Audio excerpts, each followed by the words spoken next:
In a cozy barn, a sleepy dog curled up on a soft, fluffy hay pile, snoring happily. After a long day of walking, the herd of cows returned, hungry and tired. But when they neared the hay, the dog woke up and growled, "Grr, go away. This hay is mine." The cows looked sad, saying, "That's not fair. This hay is our food."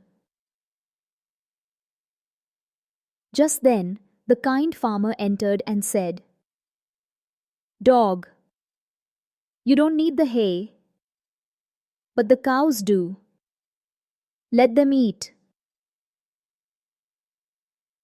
The dog realized his mistake and moved aside.